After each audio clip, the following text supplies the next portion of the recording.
Hello, everybody. Welcome into a Wednesday edition of the Computer America Show. Glad you can join us in our pre-show. We're just starting it now about a minute before each program. Dick DeBartolo, the GizWiz. 1 minute until showtime. Mad Magazine's maddest writer will be here in the second hour, and Ben will be doing, and I will be doing computer and technology news brought to you by SlimWare Utilities, the official optimization software of Computer America. So sit back, relax, enjoy the show. We'll be starting in about 30 seconds.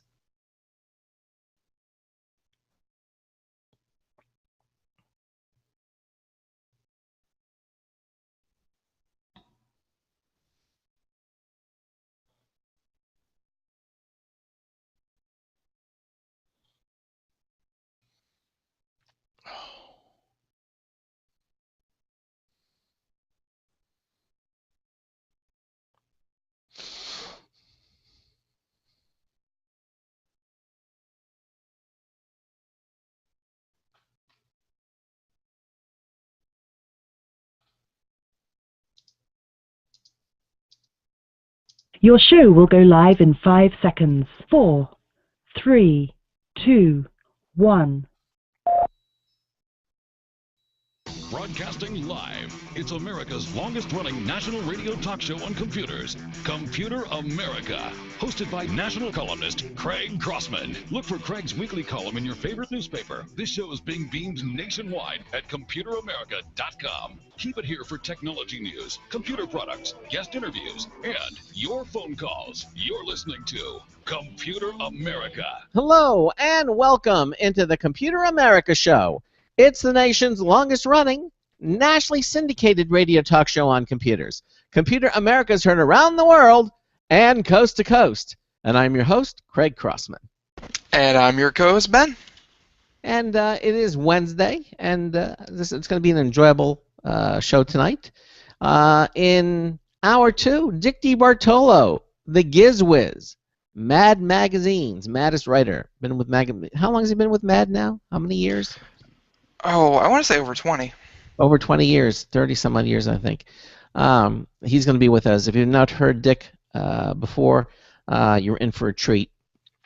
He is the GizWiz. He appears on so many major television shows. He's and so he goes out and finds really cool items, technology. Sometimes they have nothing to do with tech, but they're just really interesting, and he talks about them on the program. He's going to be with us in the second hour of the show. And in the first hour, we're going to be doing some computer news. And let me... I take that back real quick about Dick DeBartolo. How? His first appearance in Mad Magazine was in 1966. Oh, so that was longer. Exactly. Mm-hmm. So how many years is that? Do the math. 38 years. Yeah, well... It's quite a bit longer. Yes, it is. So anyhow, we're going to, as I said, he'll be with us in the second hour of the show. Ben and I'm going to do computer news, but if you have a question about anything having to do with computers or technology, give us a call, 347-884-8881. That's 347-884-8881. I'll get you on and get you through. We also have email set up when we're live and on the air. You can write to us at live, L-I-V-E, at ComputerAmerica.com. You can also visit us in our live IRC chat room.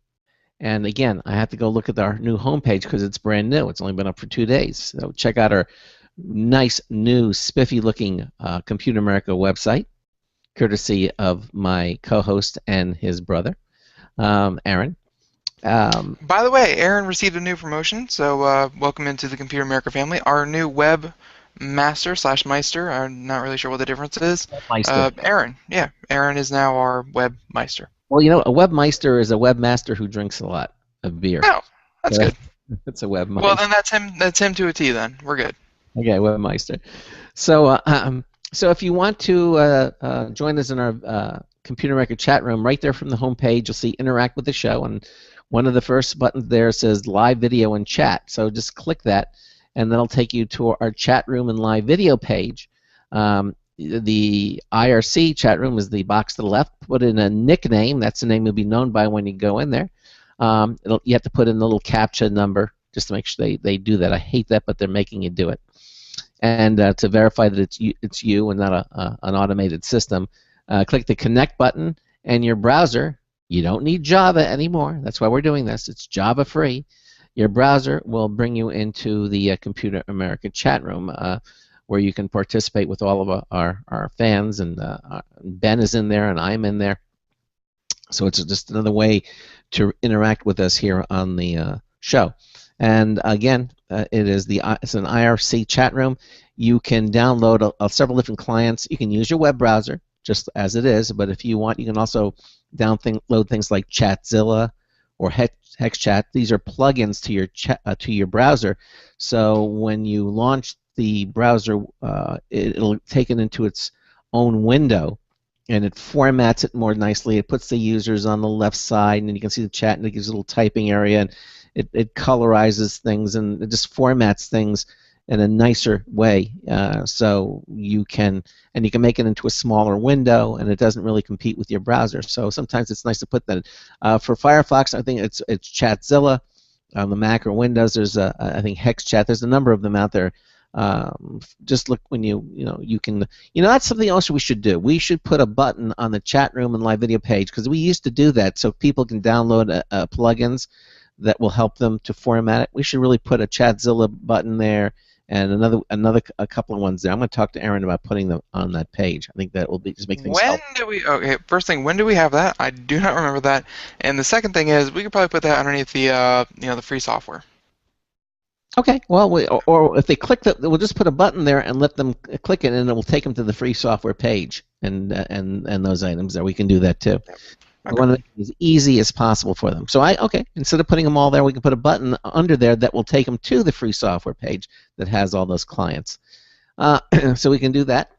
And then, of course, the other window there is our streaming live video. And of course, the live Computer America video streaming page is brought to you by Other World Computing, quality products, expert support since 1988, now celebrating their 25th anniversary.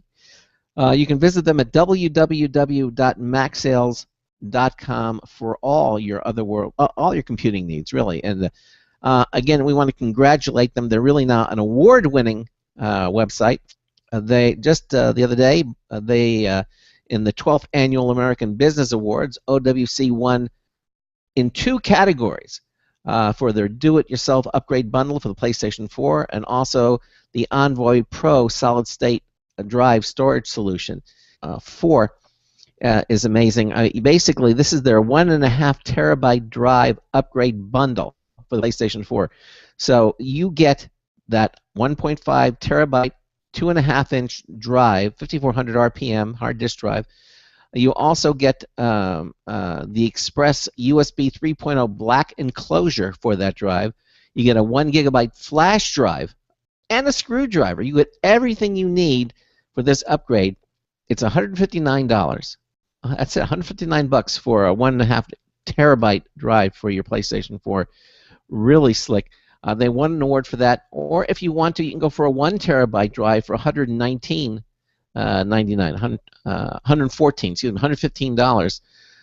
You can get that for their hard drive there as well. That is actually a hybrid drive. So that's a combination of a solid-state drive and a magnetic drive for the $115 one. But if you want, the one that they won the award for was the 1.5 terabyte drive bundle upgrade. Again, $159, free shipping with that. Anything over $49 at Other World Computing, you get free shipping, which it's ground 2-day. It's basically for 80% of the ground shipping, 80% of the country. That's 2 days delivery. So that's all there. Check out the macsales.com for all your computing needs, whether it be Mac, PC, PlayStation, Xbox One. You're going to find some great deals there. Check them out. You're going to be very happy you did. Other World Computing.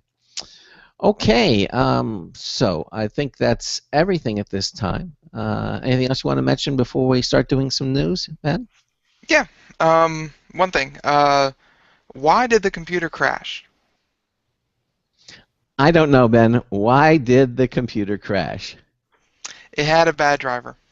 Thank you. Okay, that's all I got. I'll be here all night.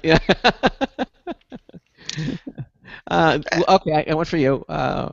What did one snowman say to the other snowman? What did it say? Do you smell carrots? Okay, that's our two bad jokes. Hey, look at that. Only about 8 minutes into the show, and we just lost 99% of our listeners. Amazing. It was amazing. You know, we just beat our record. That's pretty good. It is. All right, let's do some computer news.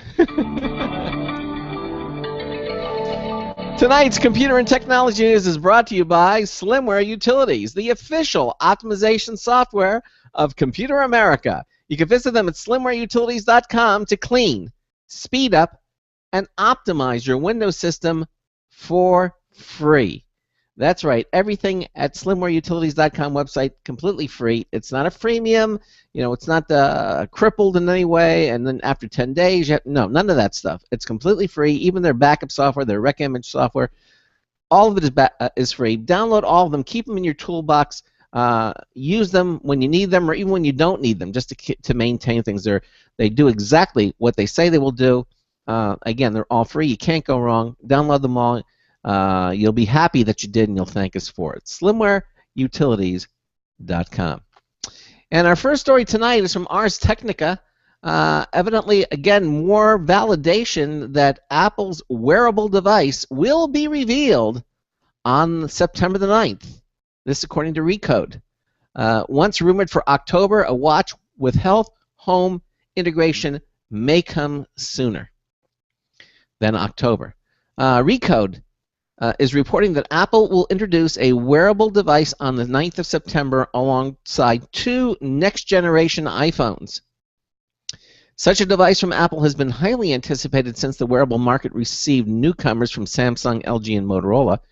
Apple's entry into this market was originally expected sometime in October based on an earlier report from Recode. The site has had a good track record of correctly predicting the timing of Apple product releases since the All Things D Day. Okay, John Paskowski, who reported the news, says that the coming device will certainly be equipped to make use of Apple's HealthKit platform for its health app, as well as HomeKit, which is a platform to connect devices to smart appliances and light bulbs. Although the rumors about when an Apple Watch will be released have changed, Paskowski suggests that the new date is quite firm. He expressed confidence that the October event will probably still happen, as he writes over at Recode, quote, "Could things change between now and September the 9th? That's certainly possible, har har, but I doubt it. Invitations should be going out any day now, right? No word yet on the fate of the October event I mentioned earlier this summer, though I imagine it's still on." So there you go. More speculation. I guess if Apple's going to do something, having all the health stuff and the HomeKit, I guess, I get it. And so, I just want it to be a great watch, with it shows the time, the date, and and have a few integration things with the iPhone, being. I don't know if you remember the classic movie Spy Kids. No, I never saw. They had a gadget watch, that's standard to many spy movies. Yeah. Mm-hmm. And they're like, it has a grappling hook, it has a GPS, it has this, it has that, it has everything you ever want. And they're like, how do you tell time on it? It's like, oh yeah, there's no watch. That's what worries me. We're gonna have this amazingly function, and it's not gonna be able to do everything except tell the time and the date. And that's what I want. When I look at my wrist, I want to know the time, the day, the date, and that's basically it. Then everything else, I guess, is gravy. But just at least minimally that. I hope they do that. I really do. And also with a nice-looking package. It wouldn't be too hard, just like, the iPhone has the power button that turns it, off. Just one button turns it off no matter what you're doing, and there it goes. Well, at least it puts in like a standby mode. Mm-hmm. It wouldn't be too hard for a watch to have similar software where it would just have one button and you'd press it, and no matter what you were doing on it and no matter what you were fiddling with it, it would go back to a static watch face. Well, I hope so, or at least I hope that you don't have to push a button to look at the time, because that's going to be annoying too. I mean, I'd like to have it Like it where. would stay in, the iPhone that I have, after a minute it goes dark, and then another minute it, goes to blank. It would default to the watch face, and then you could, mess around with it by, Maybe just shaking it or something, yeah. without having to, or maybe bringing it up, it'll sense the fact that you're bringing it up, and it'll come on. I don't know. There have been so many bad watches out there that I'm getting jaded over the fact that Apple may not come up with something. But I certainly really hope they do. That's something that's practical. They probably will. They have pretty good designers over there. I don't think, even with all of the Apple's, kind of mistakes and whatnot, I don't think any single product of theirs has been, a so-called failure. Like, before all the iLines, the iPods and, the iPod Touches and that kind of thing, I don't think anything they've ever released, in that past decade or so has flopped. Mm-hmm. So they have, if we're talking about track records, they have a pretty good one. Yeah, I want to do this related story with CNET, and that's, again, iPhone 6 release could drive most old iPhone trade-ins ever. Now, it's widely believed that Apple will introduce the iPhone 6 now at a September 9 media event in San Francisco, which the other story just said that, making it prime time for trading in current and old Apple smartphones. Plenty of big and small online names are already jostling to offer the best deal to take your old iPhone off your hands, and now eBay is sweetening the pot even more. Now, get this: a representative for eBay tells the author of this story that the auction site will be offering a $100 coupon to U.S. sellers who are unable to sell their own old iPhone between September 1 and October the 21st. Currently, a used iPhone 5S can fetch $500 or more on eBay. The site notes that after the iPhone 5S and 5C became available last year, the average selling price for the used iPhones, including the 4S, and 5, was around $280.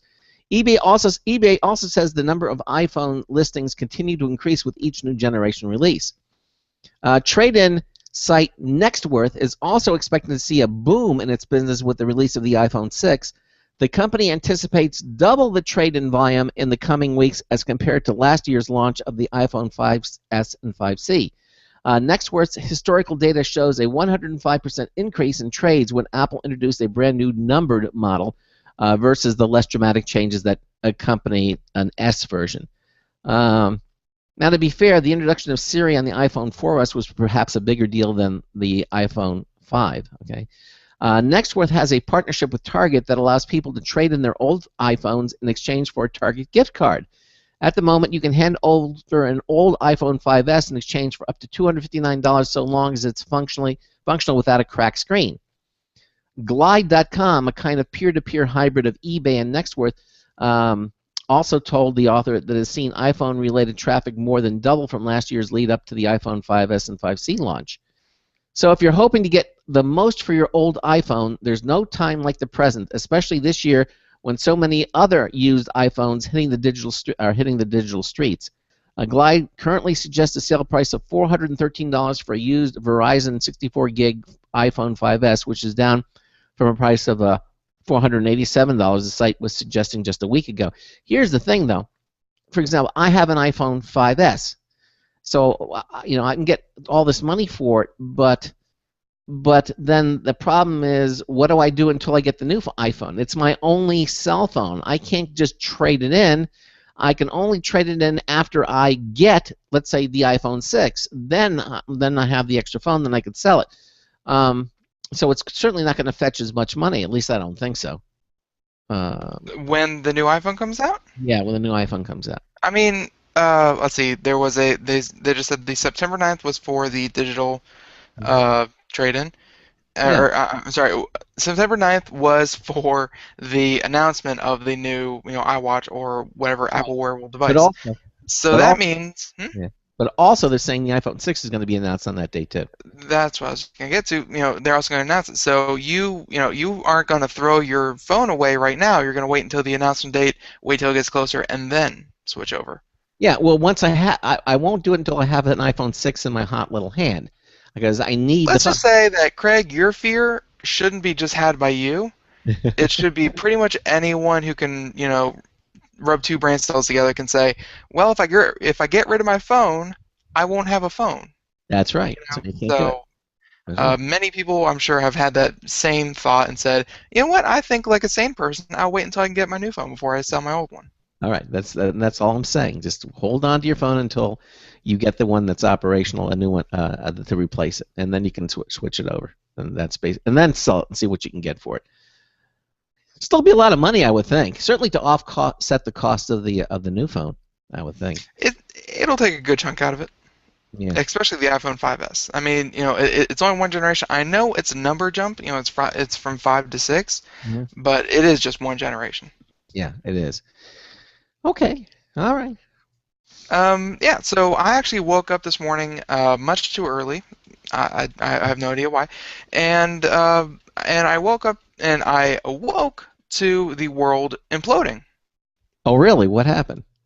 Apparently, and the best article I could find for it was from TechHive. Time Warner Cable suffers from brief nationwide internet service outage. Really? The entire Time Warner Cable went down.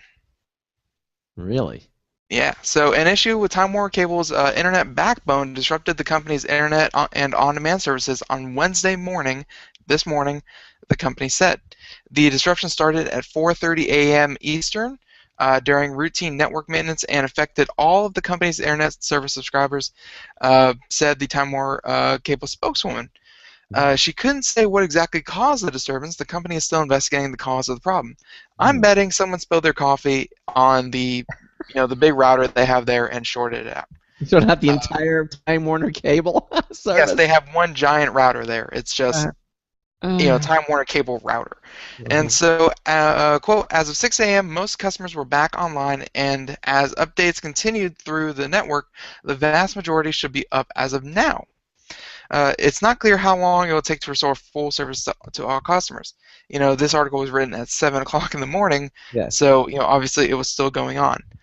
Time Warner Cable has about 15 million subscribers, of which around 11.5 million are residential internet customers. Many took to Twitter to vent their frustration, turning the disruption into a trending topic. So yeah, about 11 million people were without internet this morning, and many businesses the very same, and people were just losing their minds. Well, many turned to Twitter. Obviously, they weren't Twitter on the internet. They probably had to use their smartphones. Yep. 3G, 4G. It's a beautiful thing when you don't have internet. Yeah, exactly. I want you could also use your smartphone as a hotspot. So you could tether it, so you could use your computer to access the internet. But then you use your data, and data is a very hot commodity. Well, this is very true. But some people have that unlimited data plan, supposedly. Very few people, they were grandfathered in from an old plan. It's not like I signed up for it last year. Those are very, very lucky people. Now it's 10 gigs, and that's it. Yeah, and that's so low. Yeah, well, if you're on your computer, 10 gigs is so low. Yes, it is. Even on a smartphone. Well, it's getting less and less, I guess. So we don't know whether it's been fully restored. Well, that was at 7 o'clock. Well, no, it's been as of the airing of this show at 10:22 p.m. Full service has been restored. Okay. They were rolling out new updates across their whole infrastructure. Something happened. For some reason or another, it could possibly just be all software. Something got messed up, and people were without internet for about 4 or 5 hours. Well, here's something that you're going to be happy about, according to Maximum PC. I know you're a huge Google Chrome user, the browser. Evidently, Google is bringing 64-bit Chrome browser to stable channel. Goodbye, beta. Hello, stable. So, according to this, following successful runs in Google's development, beta, and canary channels, the 64-bit version of Google's Chrome browser for Windows is now available as a stable release. Shall we hear some cheering? Yay! Yay! Chrome 37. That means you can have all of the benefits of the 64-bit version without the risks of instability that comes from running pre-release software. According to Google, 64-bit Chrome offers a bunch of benefits for speed, stability, and security. Have you downloaded this yet, Ben? Because I know you're a Chrome user. I have never downloaded Chrome since I did about 2 years ago. I've never downloaded an update or anything like that. They've all been pushed, without my knowledge. Right, but so I will not be going out and looking for this one. I'll be waiting until it arrives on my computer without me even thinking about it. Well, it might not, because I think it only updates the 32 to 32. I think you're going to have to get the 64-bit version. I don't think the 32 will be upgraded on to make the 64-bit. I might not. It might not, really. It's typically not. Let me read the rest of this. Our measurements have shown that the native 64-bit version of Chrome has improved speed on many of our graphics and media benchmarks. For example, the VP9 codec that's used in high-definition YouTube videos shows a 15% improvement in decoding performance. Google stated that in a blog post. According to Google, the 64-bit rendering engines are nearly twice as stable as the 32-bit engines when handling typical web content.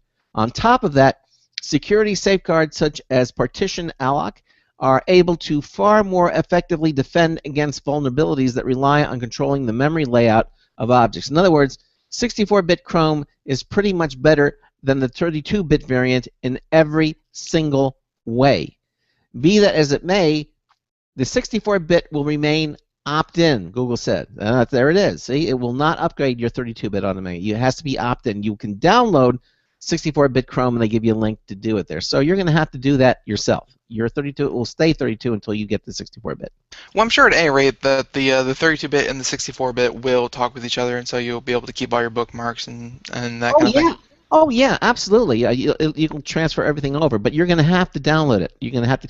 I would keep both versions. I keep both. And just call Chrome 632, Chrome 64. Just name the files that, and then run it. But the 64-bit should read all of your bookmarks and all the things that you had for the 32-bit. So I would say go for it. Download it and keep both. Don't replace it. Don't throw out the other one. All right? Is that what you're going to do? Wait, you were giving that advice to me? Yes, to you. What? Why? I've been here before. I know what I'm doing. Okay. Okay. Yeah, but you thought you were talking to them out there. You thought it was going to update it automatically, and it's saying no, it won't. It has to be an opt-in. Honestly, it might just be my lethargy might just take over me. So you don't want the biggest and the baddest? Okay. Whatever. Yeah, the 32-bit of Chrome is working fine. Why mess with it? Well, okay. Yeah, but the 64 is going to run so much faster, and you want, and also more effectively defend against vulnerabilities, that they have out there.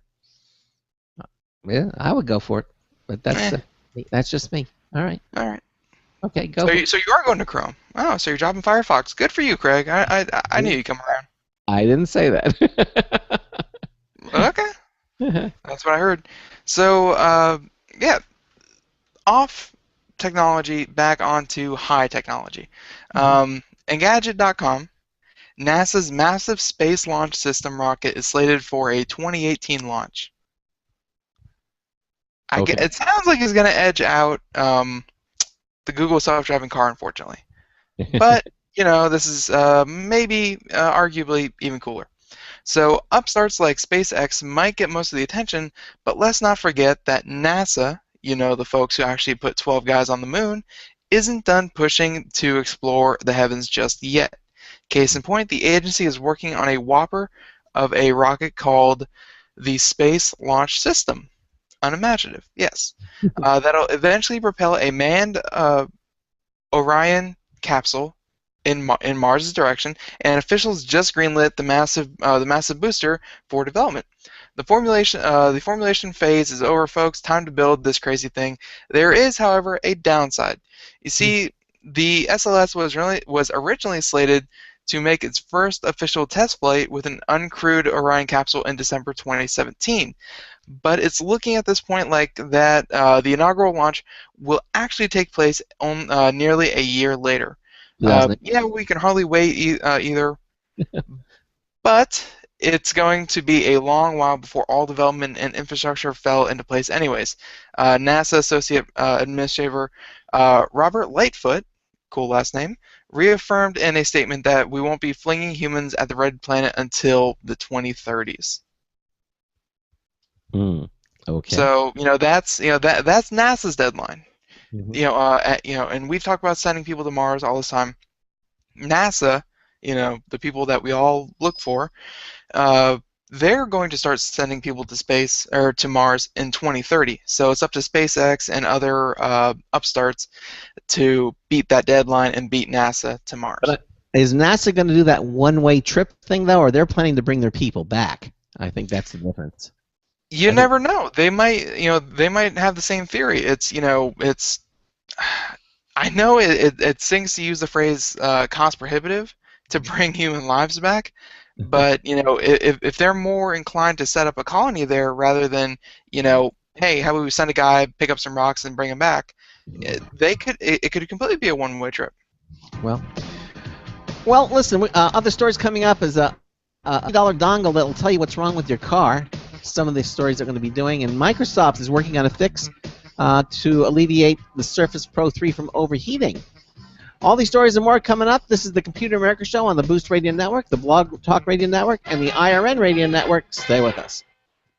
Hey everyone, have you heard about the No Hair Removal device that's sweeping the globe? If you want to go weeks without shaving and get smooth, professional quality results, here's our favorite host, Cheryl, for No Hair Removal. Thanks. Hey gals, I love talking about my No. It's this cute little hair removal system that you can take with you and use almost anywhere at home or on the road. No more expensive in-office treatments, painful waxing, and no more wasting your valuable time. Got unwanted facial hair? No has patented thermocon technology that works on all hair and skin colors, so it's perfect for using on all body parts. And now you can take advantage of this incredible risk-free trial. Get the No, the facial kit, a travel case, and a $100 discount shopping card, and you don't risk a penny to try it. Try the incredible No hair completely risk-free. Call 1-800-953-5415. That's 800-953-5415. 800-953-5415.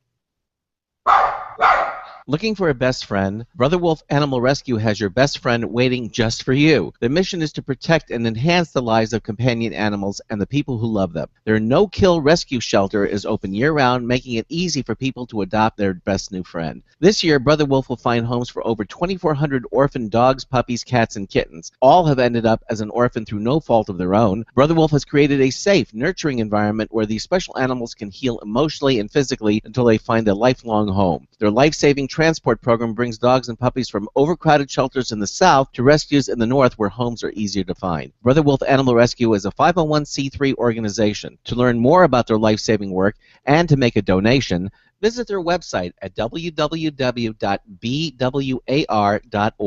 That's www.bwar.org. Help to realize Brother Wolf's vision when no animal is euthanized for lack of a home. Who's a good boy?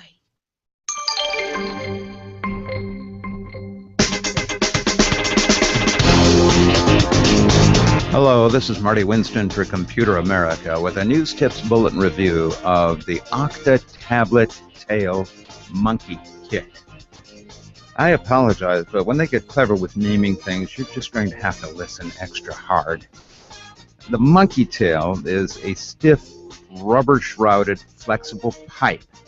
It attaches to a suction cup dock in the Octa Tablet Tail Monkey Kit. The dock is a hemisphere with a 3.5-inch diameter suction cup and a finger pump that attaches it to the back of a tablet or any other airtight flat thing. A swivel lock lets you hold onto a desired azimuth. The tail coils into a stand base or a pipe hugger or whatever else you can work out. It does a decent job of holding a tablet, though with its size so much larger than a tablet, and its weight a bigger multiple still. The specifics of an intended application will determine whether or not this is a wise mounting solution. Bottom line, an Octa Tablet Tail Monkey Kit is a bold, beefy solution to wobbly handheld tablet hassles. This is Marty Winston with a News Tips Bulletin Review for Computer America.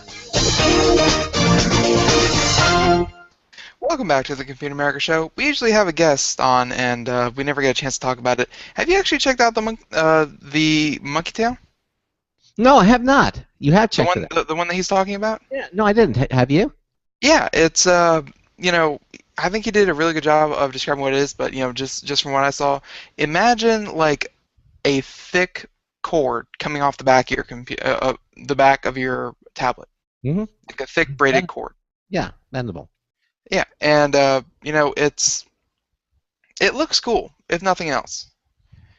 So I mean, you know, the price isn't bad, and as for a stand that is going to look cool and be functional, you could do worse than the Monkey Tail.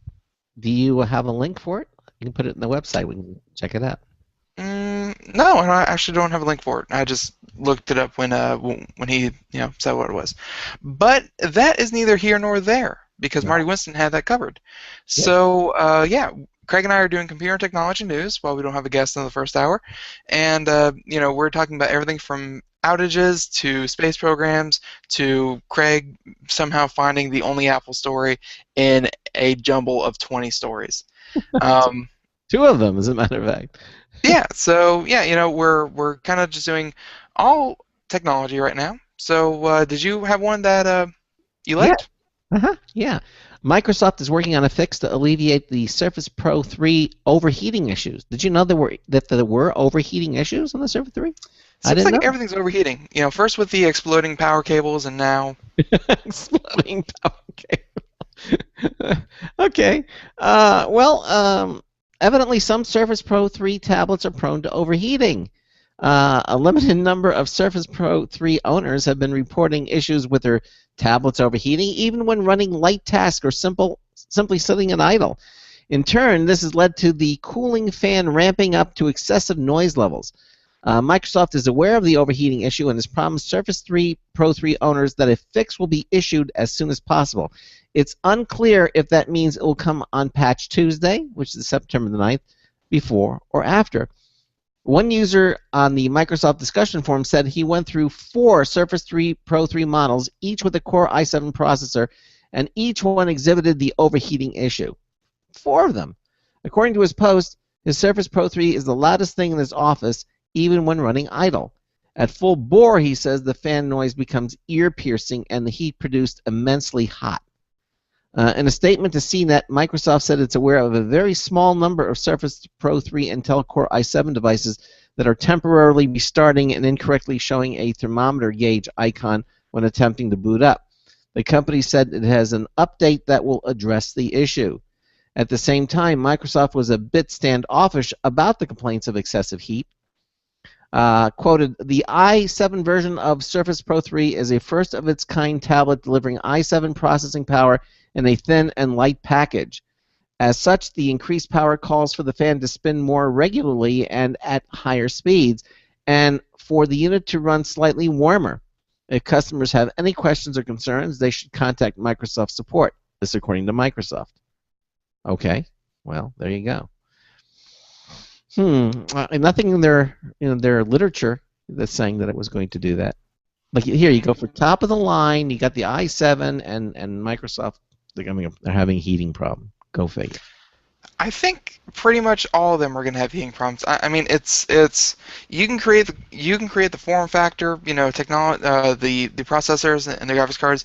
They're getting thinner and thinner. They're getting more powerful all the time. But you know, the real problem is the batteries, and it's not that the battery sizes are getting bigger. It's just that they're using more juice, and when you use more juice, you get more heat. You can't get around it. So I mean, you could just throw cooling completely out the window and get some really nice form and function, but you get problems like this where heat is a problem, especially when you don't plan for it. Yeah. Well, they don't say it's happening on the i5 or the i3. Only the i7. The i7 uses more power for obvious reasons. Yeah, it is. It is. But it shouldn't be to the point where it's screaming. He had 3 of them. This guy bought 3 different models, and they all had the same problem. Maybe he got them all from the same store. I bet you, no matter where he got them, they all came from the same manufacturing plant. Yeah, maybe. Well, we'll see if the fix works.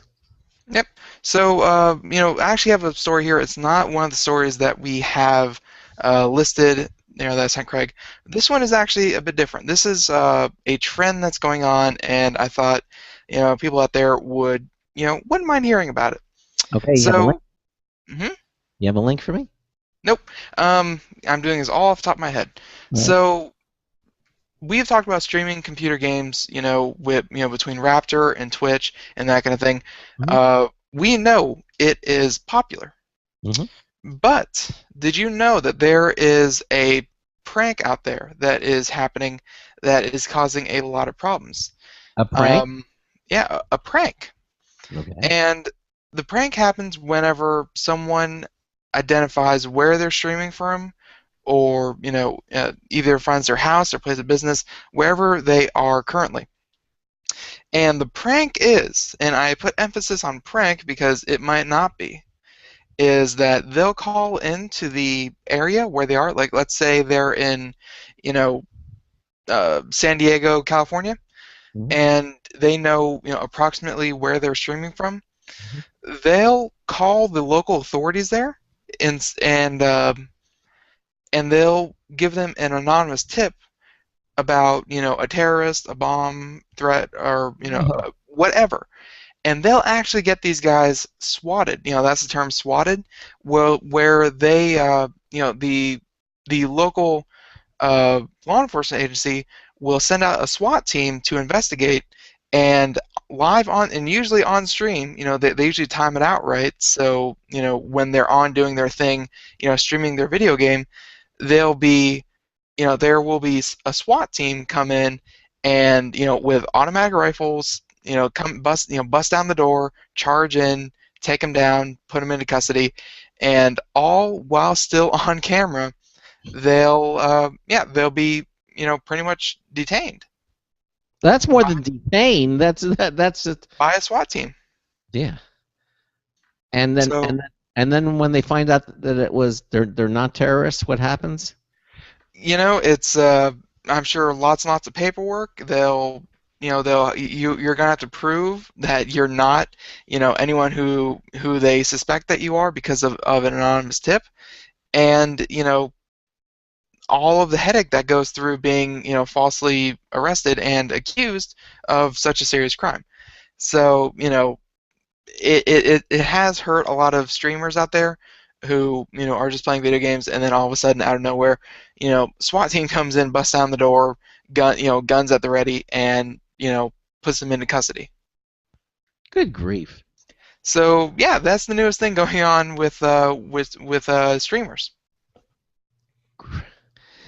Are the police trying to investigate as to where these tips are coming from? All you have to do is get someone who has an idea, because Twitch, the viewers, there can be up to 18, 20, 25,000 of them at a time, and if you accidentally, switch screens or switch monitors real quick, and you accidentally show somewhere, like let's say you're ordering a pizza, and your address accidentally flashes up there, 25,000 people just saw where you lived. One of those could, take a screen capture and put that on the internet, and then all of a sudden everyone knows where you live. And then, out of a potential 300 million people in America, 7 billion people in the world, any one of them can call in an anonymous tip and get you swatted. Good grief. Yeah. Well, can't they trace that phone call though? They could probably find that. There are, one of our older friends, not Charles Sindel, the gentleman before him, the one that put us in contact with Charles Sindel. Okay, Greg Evans. Greg Evans. He makes a company that keeps your phone safe when you're making calls, so you can make calls anonymously. It's not hard to cover your tracks whenever you want to send an anonymous tip. Well, it's not as easy as you might think. But it is possible. And that level of sophistication is really not available to every Tom, Dick, and Harry. And not every Tom, Dick, and Harry is going to be calling a SWAT team on just a random person. Yeah, they could probably track it, but let's face it, there are ways to get your messages out there without being tracked. Okay. Have they nailed or found any of these people that are calling in these false reports? I don't believe they have, and it's happened quite a few times. So, it's a... They're going to get more savvy, and they're going to catch these people, so, But, you can't spend your time thinking, is this a prank? Maybe we should backtrack this and find out where he is, and then, when there is a legitimate threat, they have to act on it immediately, not after they've checked the source. Hmm. Well, somebody's going to have to have some safeguards here before you just break in a person's door, because there's a lot of things that have to happen before before they can even do that. So, I'm sure there are laws on the book that protect the SWAT team from doing what they're. If they get a credible tip, I'm sure they can bypass a lot of the red tape and just get out there and get to it. Mm. And that's one thing that makes the prank so successful, is that it happens pretty quickly. Yeah. Well, not a good thing. Nope. Not a good thing at all. Okay. This story from Maximum PC. Dropbox keeps it simple, consolidates pro plans to a single $10 per month tier. Here you can get 1 terabyte of cloud storage for $10 a month. Dropbox helped popularize the concept of cloud storage, and in an effort to remain relevant and competitive, it's now offering users more storage for less money and simplifying things to boot. Instead of offering users a choice of 100, 200, and 500 gigs of storage, priced at $10, $20, and $50 per month respectively, Dropbox is now touting a simple pro plan with 1 terabyte of storage for $10 per month or $99 a year. That's twice as much storage as the previous top-tier plan for half the price, or 10 times the storage of the cheapest plan for the same price. However you want to slice it, Dropbox is offering more storage for less money, and it's likely to attract a wider audience as a result. In addition to beefing up storage and consolidating its plans into a single offering, Dropbox added some features to its service, such as a new sharing controls. You can now issue passwords for shared links, set expirations for shared links, and issue view-only permissions for shared folders. There's also a new remote wipe feature that lets you delete your Dropbox files from a lost or stolen device while keeping them backed up in Dropbox. Currently, Dropbox Pro users will update to the new plan automatically in the next couple of days. Otherwise, you can sign up at Dropbox's website. Other plans include Basic, free, 2 gigs of storage, and Business, which is $15 per year. But I think it's kind of smart just consolidating everything into one plan. It probably makes a lot more sense for them to do it, and they'll probably get a lot more people with it. Less confusing. I think people like simplicity. It's worked for Netflix. It's worked for many companies. It's just simple is better. Yeah. And I think getting all the way to the other plans really doesn't make any sense. Just upgrade everybody to the single pro plan. You get a terabyte of storage for $99 a year. I think it's a good deal. I think it's a smart move on Dropbox, really. Definitely. And moving on to this next story, we have followed a lot about 3D printers. Okay. Yes, we have. One of the biggest fields that 3D printers are going to play a role in is actually not manufacturing, even though it's already taken a pretty strong hold there, not in your everyday knick-knack collection, but 3D printers are going to be a huge boon to the medical field. Yes. So, we have this article here from Engadget saying that the Boston Children's Hospital preps surgeons with custom 3D printed models. Very cool. So, undoubtedly, 3D printing has taken root in a variety of disciplines, and medicine is no stranger to leveraging its toolkit. A Boston Children's Hospital surgeon, surgeons are using printed models to prep for the operating room. With 3D printing, we're taking a step that allows experienced doctors to simulate the specific anatomy of their patients and allows the best of the best to become even better.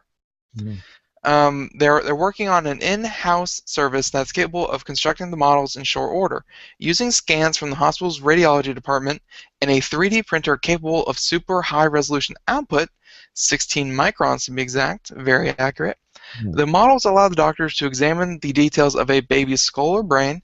What's more, the machine can use multiple materials to sculpt the final product, resulting in a unique facets of bone, skin, and blood vessels individually. For surgeons in training, the custom-made prints can illustrate the details of medical condition rather than the average look. So, that's just another area. Instead of actually printing, a kidney or whatnot, before you actually go, especially at a children's hospital, before you, go start dissecting a child, they're going to have 3D printed models where they can practice, take a look at it, kind of see where the fractures are, or I'm not sure why they'd have to operate on a broken bone, but, just kind of see where they're going before they actually go in there. Yes, exactly.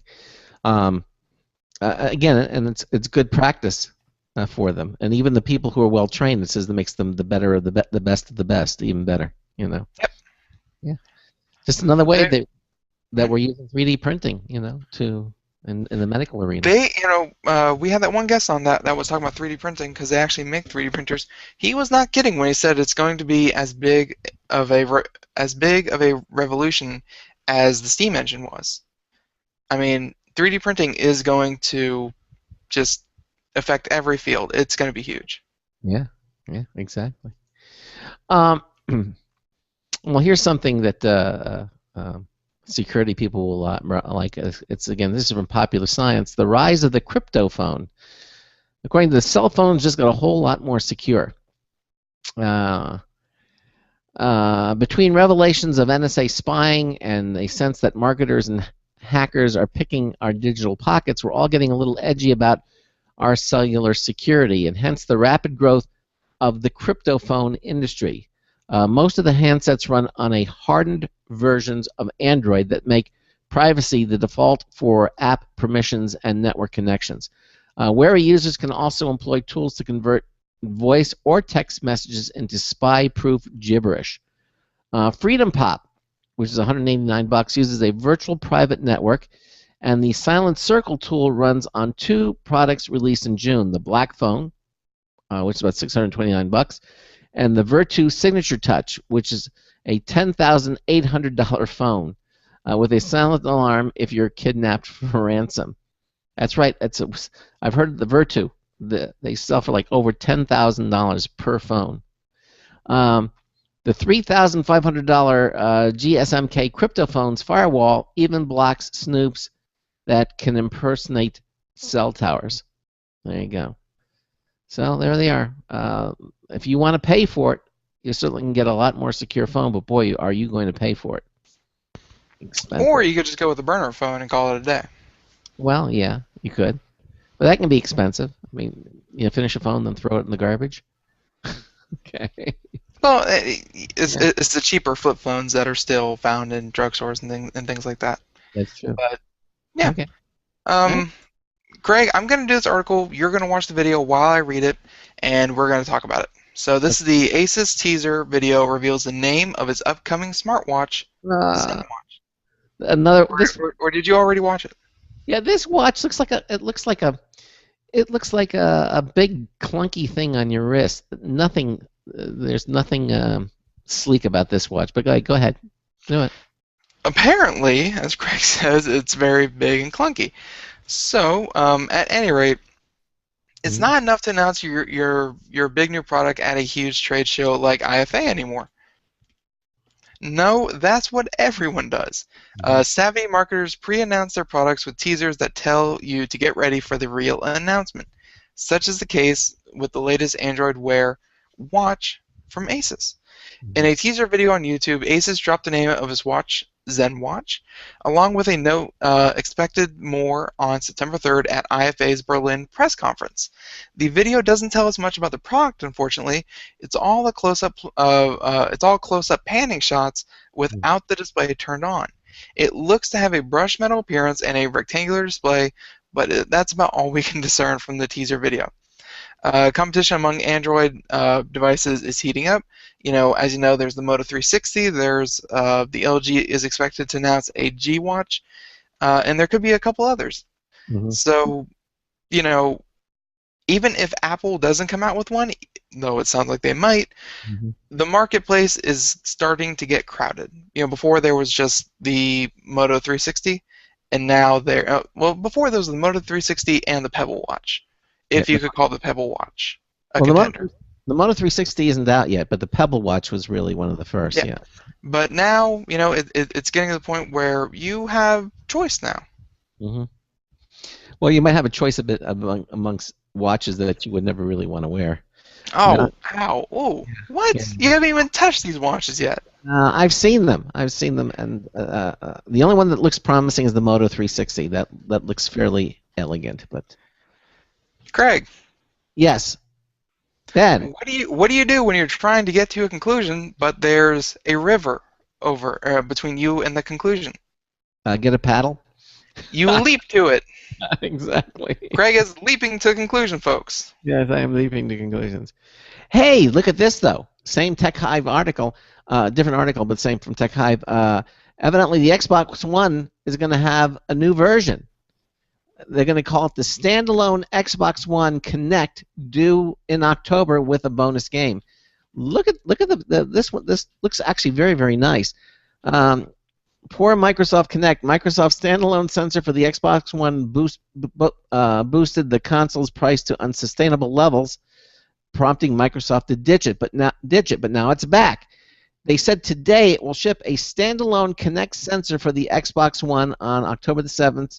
For a whopping $150. And to sweeten the deal, Microsoft will toss in a free game, Dance Central Spotlight, the latest in the dance series from developer Harmonix, which will be available as a digital download. Microsoft originally launched the Xbox One for $500, including the Kinect sensor. That was $100 more than the PlayStation 4, but gamers balked because of the price and what they saw as Microsoft prioritizing everything but the games. Combine that with a labyrinthian method for sharing and selling previously owned games that many simply threw up their hands.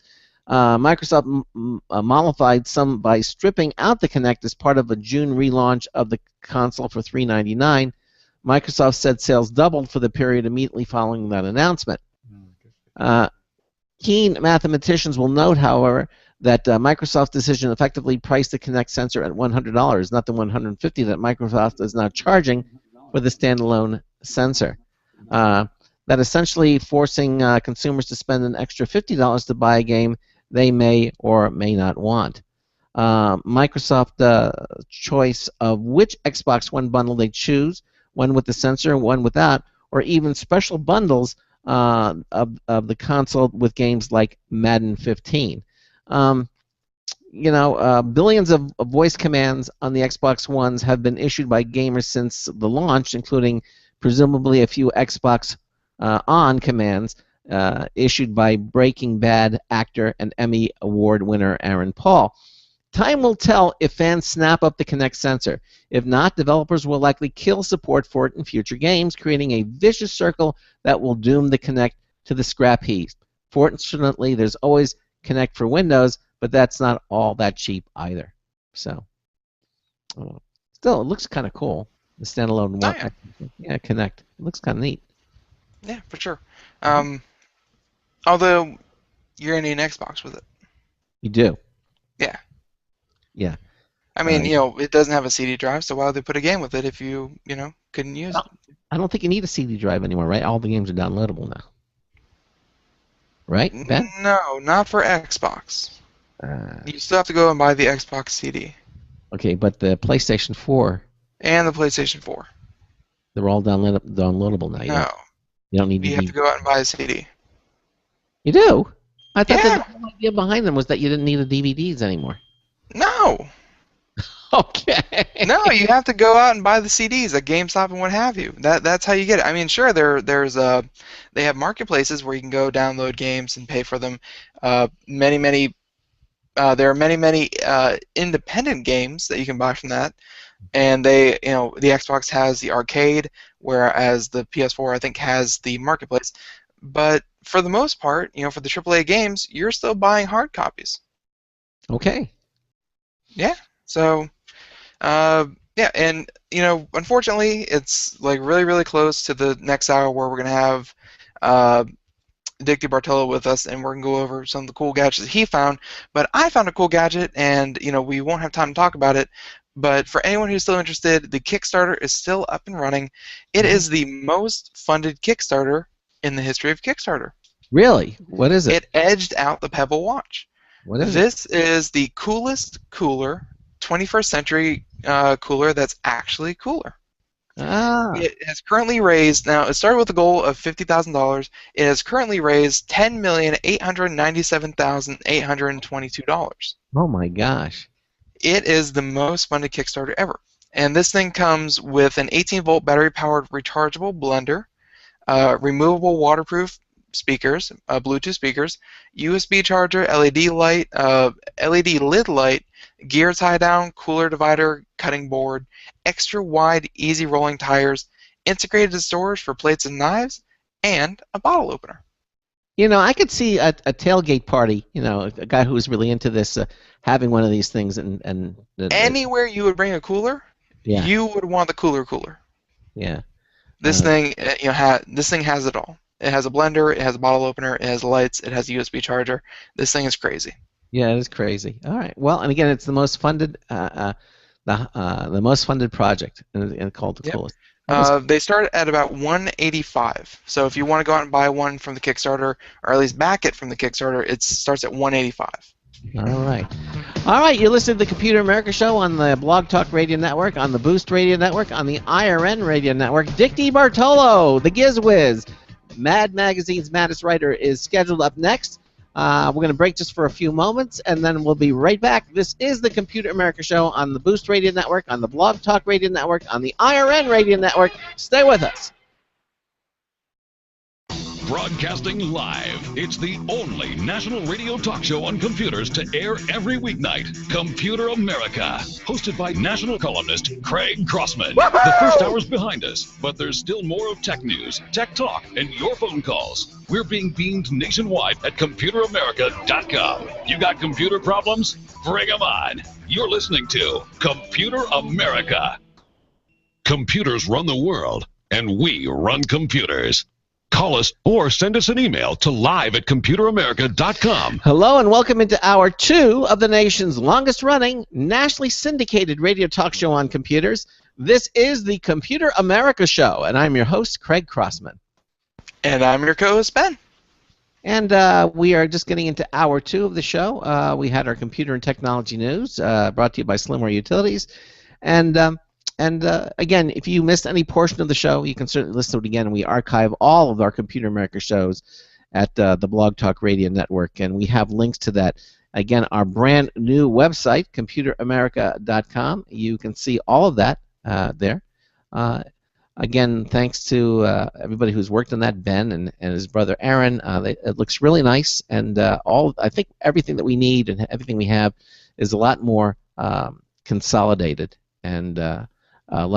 We took all the things that we learned from the first website that we did using Wix and have kind of put everything in a more immediate. I know there's a couple of things that you're going to do, changes. One of my favorite things, by the way, in case someone hasn't been to our website since we launched it, is you can now listen to the live feed directly from the homepage. You don't have to navigate anywhere. It's just right there. Yes, exactly. You're talking about the listen to recent shows. That's the recent ones. If you want to listen to the recent one, also includes the live one. Yes, you have to wait until we're actually live to start listening to it, but that little widget down there includes the live show, like we're doing right now. Oh, I did not know. I see. The last thing I'm looking at it right now, and it still says Lenovo. So that was last night's show.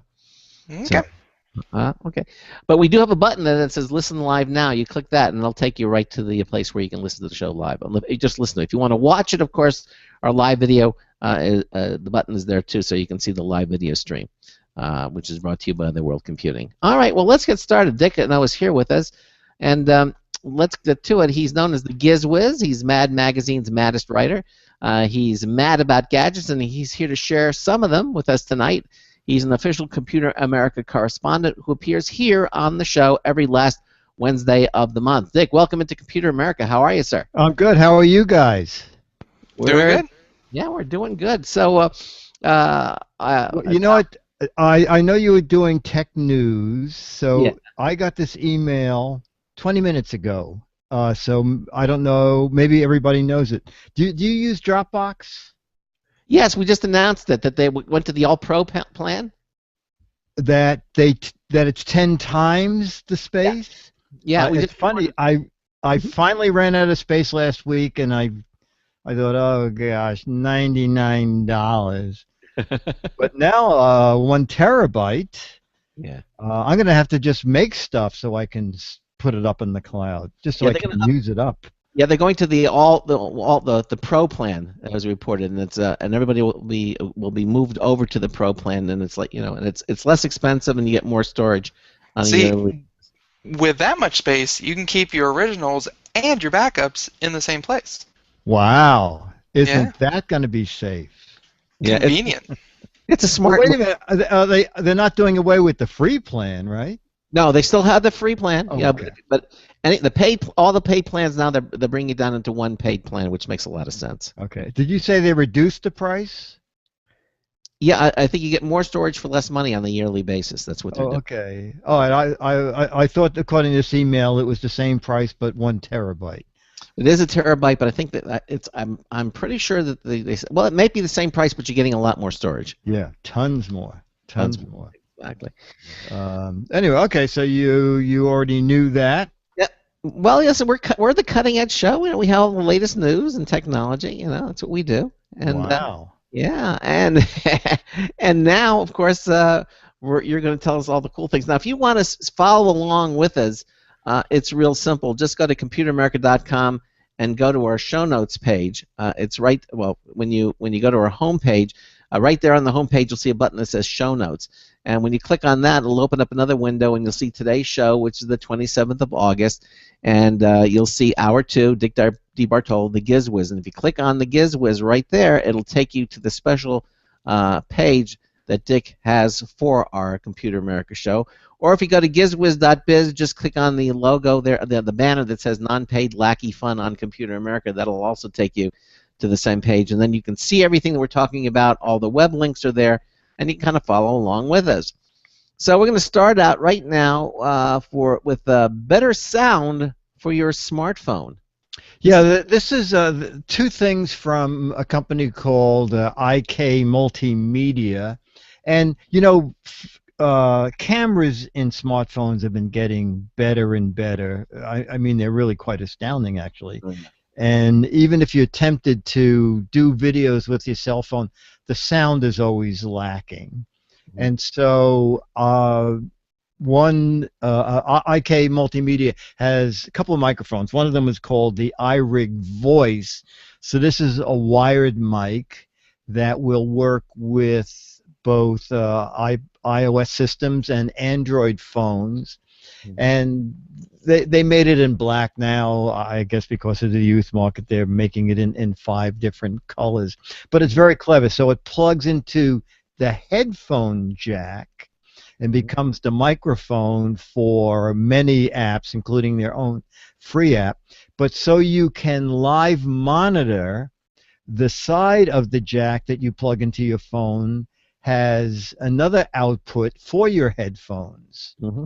So that way you can actually monitor the sound going through the headphone, going through the microphone into your phone. So you can, if you're interviewing someone, you can make sure that they're being heard and you're putting the mic back and forth to each other. Relatively inexpensive. The list price is $60, but B&H Photo has it. I think it was $39.99 when I looked at it. Wow. And if you don't need a wired mic and you want something really small, they make another little device that also plugs into your headphone jack, also has a pass-through jack for your headphones to go into, and that's called the iRig Mic Cast. This is a tiny little guy, probably 1 inch square. And what's neat about that is it really does improve the sound quality. There's a little high-low switch, so if you're just talking yourself, you can put it on low. If you're doing a little interview and there's going to be 1 or 2 other people, you can put it on high. But what I like about that is it really eliminates any noise from the phone, and it eliminates a lot of background noise. So if you're listening between the microphone built into the phone and the iRig just over the phone speaker, not much of a difference. But if you're wearing a headset, you can see that the iRig MicCast recording is clearer and way quieter. And that guy is even cheaper. Yeah. So you're saying it's a noise canceling mic? It's like a cardioid mic of some sort? Exactly. And that guy's under $30. See, a lot of people are starting to use equipment like this, Dick, as I think not necessarily gone, but certainly the days of wheeling in production equipment to do a video is fast going away. I know that when we were out at CES, Charles Tyndall, he just had his iPad Air, and he had a little tiny mic that he bought specifically for this, and that was it. He produced some wonderful videos. And there were still guys, pushing all the video equipment on the roller carts and everything. It's unbelievable. I use for all the Twit videos is the little Creative Labs Vado. I'm just turning my head here to show you. This is the camera that I run around with for This Week in Tech. I've actually shot some stuff for ABC with this. It's a little HD camera. Creative Lab stopped making it, but I love it, and it's really neat. And with that, I just use an external handheld mic. Yeah. But you're right; it is just amazing. Yeah, you don't have to carry all the production equipment around. Exactly. So again, this is again from the iRig, and it's from IK Multimedia, and they have these two different versions, and they're certainly affordable, very affordable as a matter of fact. And the handheld mic, I'm looking at some of the software that comes with this. I mean, it looks very professional. Yes, and I don't have one yet, but if you are doing high-end recordings, they're coming out with the iRig Voice HD. I think it's going to be $10 or $15 more, so you might want to wait for that or check that out on the IK Multimedia website. But it is amazing what great stuff we get for almost no money. Considering what production equipment used to cost, you spend tens of thousands of dollars for this stuff, and now it's becoming more and more obsolete. Now, everybody. That's the other problem, though. Is anybody who has a cell phone is now doing podcasts. Really? Exactly. That's true. That's very true. All right. It's interesting because this next one is called the Packet. It keeps your lunch bag cold without ice or added gel packs. We just did a story from this. It was the most funded Kickstarter project ever, and it was called. What was it called again, Ben? It was the. The cooler? Yeah, the cooler, exactly. And that thing that does absolutely everything. Yeah, exactly. It's amazing. It carries your the utensils. It has LED lights. It has a blender. It has a USB port so you can recharge stuff. It has pretty much anything you want in a tailgate. Yeah, for a tailgate party. I mean, that would be great to have something like that. But now you have something else where here you can keep your lunch bag cold.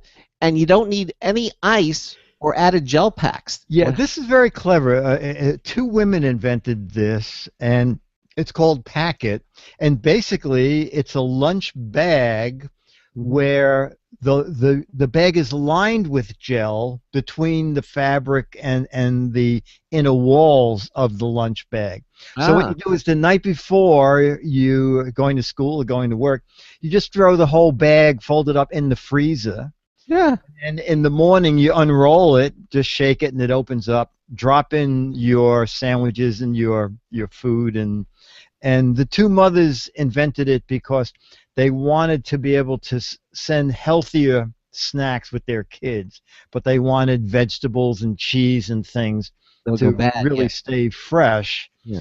And they did it with Packet. And it was interesting because I was reading some reviews online, and one of the women's magazines said that what they put in it after 2 hours was actually colder than when they took it out of the refrigerator and put it in. So it's surrounding it with ice. So it's yeah, it very says clever. It says up to 10 hours. I tried it for, I forgot, it was either 5 or 6 hours. I put a couple of cans of soda in there and put a sandwich in there and just left it on the counter with and wrote down the time I'd put the stuff in there.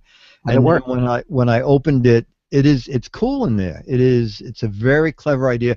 And also under $20 and a lot of different designs, from solid black if you're a business person to bright colors for kids going to school. And it folds down. It's very small if you want to, and then you have different patterns or colors that you can get. Exactly. In it. Okay. And you can see it. Packet.com. Two moms invented it, huh? Yes. Very cool. All right. Well, now I know you get sentimental about things from time to time, Dick. I know you have to dry those eyes, and eventually you found something that's going to stop all those tears. Huh? You know what? This thing really does work. On the GizWiz show on Twitter, my favorite thing doing is as seen on TV, and going to Amazon and just buying all the things you see on those late night commercials. Yeah. So this is called onion goggles, and onion goggles are they're foam lined and they close tight up against your face, so you cannot wear them over your glasses. Okay. But it does keep the vapors from the onion, which evidently are really at their worst when you're cutting the onion. The vapors are doing their utmost to make your eyes water. But with the foam frame tied up against your face, the vapors just don't get in there. Yeah. And I actually sliced an onion with a knife, held it very close to my nose, as close as I dare without cutting my nose off, and no tears, and it works pretty well. And it's under $20, so that was something that did work fairly well. Okay, so maybe they'll come out with prescription versions. That could be. That could be. Could be, or at least if you're wearing contact lenses, you can use them with your contacts, right? Yeah. Oh, that would work. That would work. Exactly. Okay, now I'm one. I really like retro devices. I mean, Did you have one of these when you were? No, I did not have one of these when I was a kid, but I remember seeing them, and evidently things that worked before, they bring them back to the marketplace, and you found one. This is very cool. This is a clever idea. The device is called Toast Tight, and it's a way to make quickie sandwiches using just bread, and throw in any filling you have around the house, and then you put it over the stove for 1 minute on each side, and it makes toasted, sealed sandwiches. So it was kind of like the panini of the early 50s, right. And I think it ran from the 50s to almost 1970. And then they went out of business, and there were two sisters who, I think they found one on eBay, and they thought, we had great memories of that. And they thought, we should make these. So they did some research, and not only found that Toast Tight had gone out of business, but they hadn't even bothered renewing the name. So they were able to register Toast Tight. The one they bought on eBay, they kind of unengineered it so that they could rebuild it. And the interesting thing was, they reproduced the original box that it came in, the old retro box. Yeah. And it works really great. What I like to do is just take some bread, and you buy the biggest bread, not the biggest loaf, but the biggest size white bread or whatever kind of bread you can get, so that it fits on both sides of the Toast Tight. And then you shoot a little bit of Pam in the Toast Tight and put a piece of bread in it. I put cheese in it, and then I put turkey on top of the cheese. Then you put the other piece of bread on it. Then you close this guy. The cheese melts through the turkey. The bread toasts. And the best part is when you close it, it cuts the crust off very evenly. It clamps the bread, basically. It clamps the bread at the edges, so that whatever's in there does not leak out. There are no moving parts, but it works very well. It's like a little puff. What happens? Yes, is exactly. And then you bite into it, and there you go. And it's called a Toast Tite. Toast Tite, and about $24 on online. Online. Okay, there it is. And again, that's simple. Just a touch of nostalgia for those of you who might have remembered that. I was wondering why I hadn't remembered that. Yeah. A little before your time. It preceded me by about 20 years, so. Yeah, exactly. Now, here's something for Ben I'm sure he would like, because he likes spaghetti. Who doesn't? Yes, this is the riot. The twirling spaghetti fork. That runs on two AAA batteries, and it's very funny. And if you go to the website and you want to see the video of me using it, it's because first of all, when you go to stick it in the spaghetti, you suddenly, every time you get it lined up the way you want, it turns to a different place. So what you have to do is, before you put it in the pasta, you have to shut it off, stick it in the pasta, turn it on, take it out of the pasta. However, if you don't shut it off again, as it spins the pasta off the fork. So this is a labor-intensive device. Kids will probably love it. It would be great if the on-off switch was a push button. That would improve this 100%. You know, you could just stick it in the pasta, push the button, load it up, release the button, eat the pasta. But this little on-off switch that you have to use your thumbnail to push on and off isn't. But it's under $9, and kids. Well, maybe they thought of having a reversible one, so you could go you could twirl it either way. Yeah, no, I don't think so. But it's funny. At first, you go, "What? This really works?" And then you hold it up to the camera, and then all the pasta just gets spun off. All right. Well, now we're going to go into this next one. You had not one, not two, but 8 automobile safety gadgets in one device. Yeah, this is a very clever device. It's called the Champ Survival Sidekick. So it's designed to look like kind of a flashlight from days gone by with, 2 or 3 C or D batteries in it. But it's a 3 LED flashlight, but at the bottom of it, there's a red flasher distress light.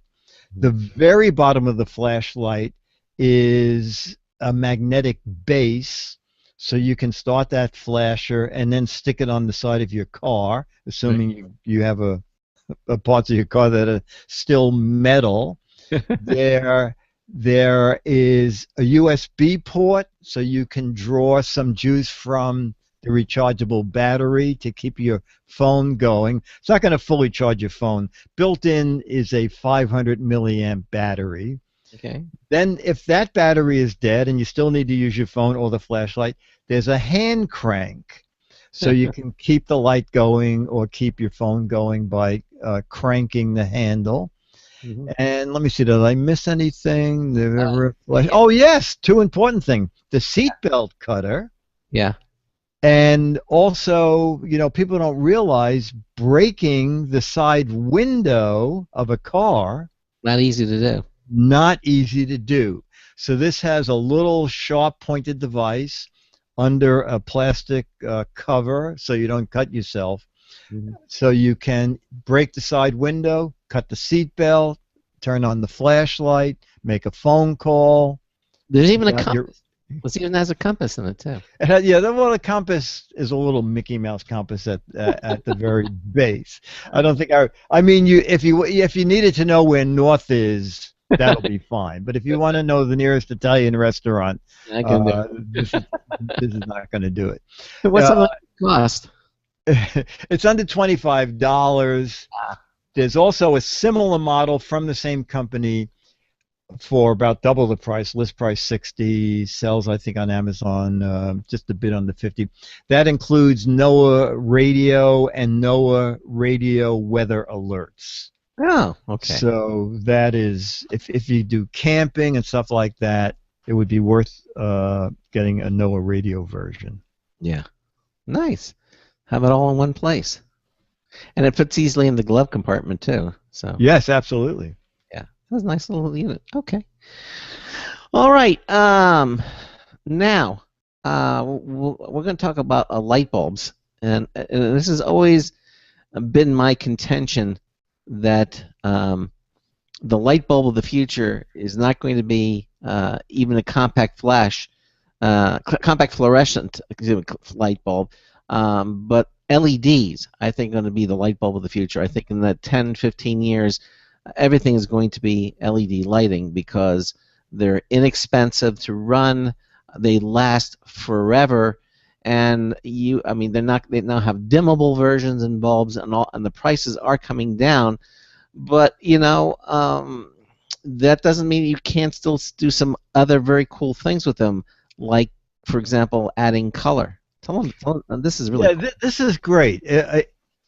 Well, LEDs, fortunately, you're right. They're coming out with a lot of different variances in white LEDs. Right, exactly. The first LEDs were really kind of grim. Yeah.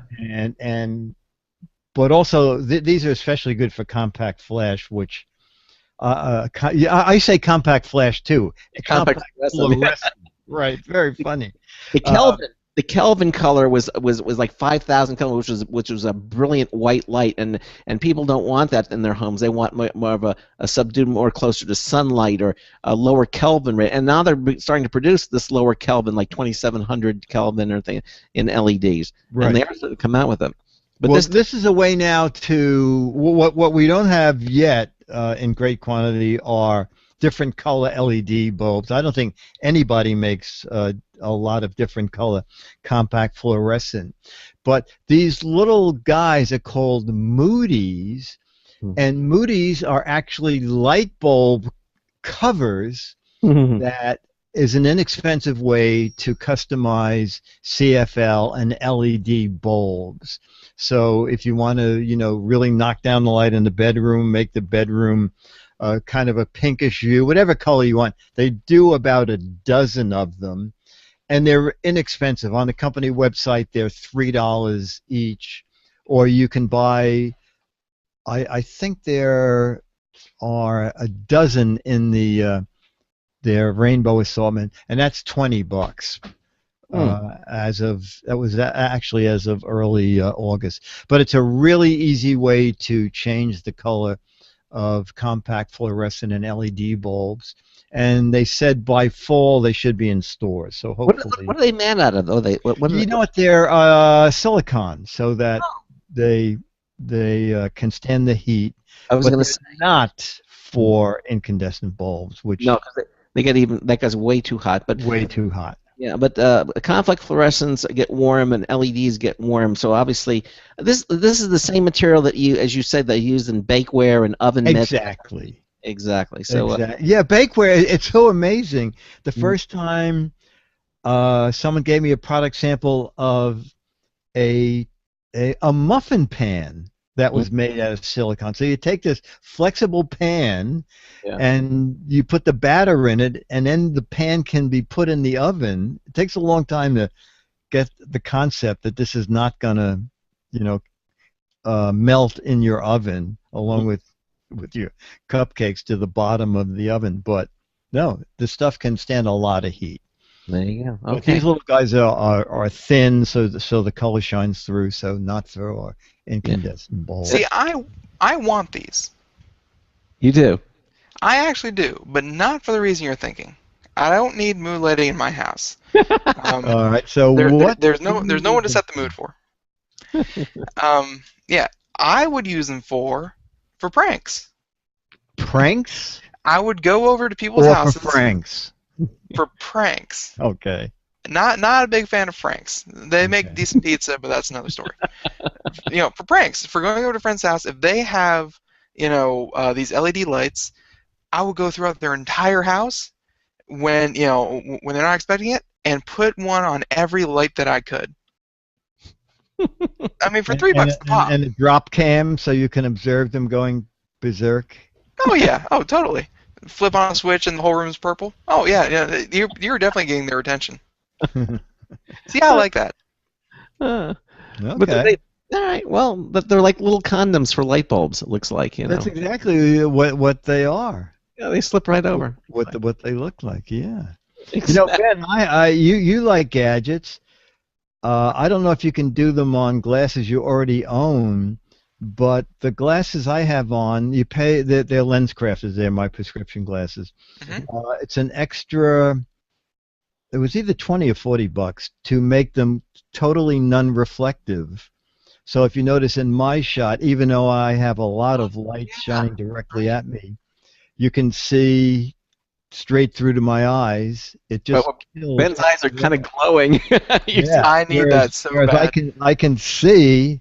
I see. Do you have two monitors, or is just each glass reflecting the same monitor? Just the same monitor. The same monitor. Okay. If he keeps his head down, then you don't see it. But if he lifts his head up, then you see the monitor.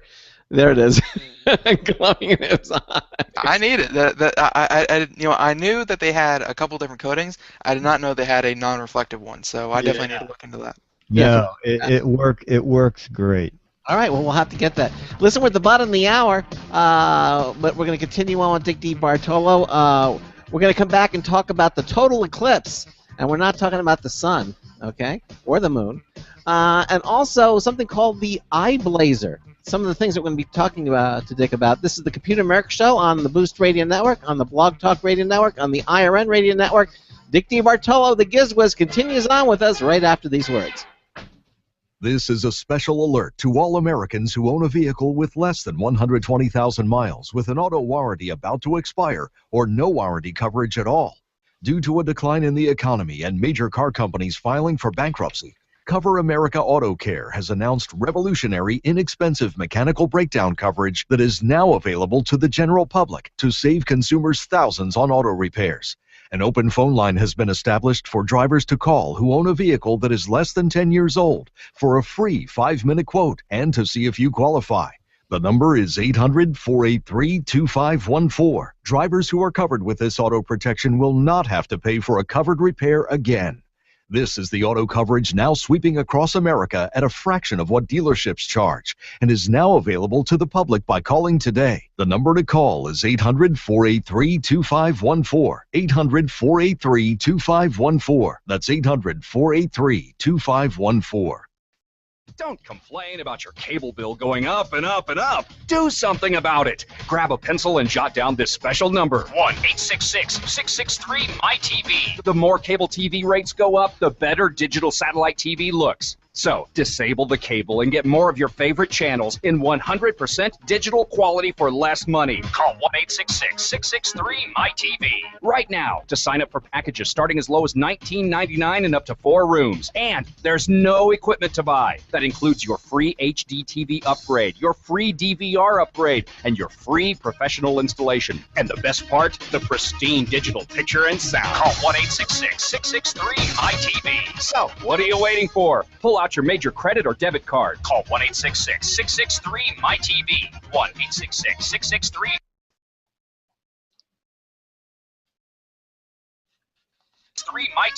1-866.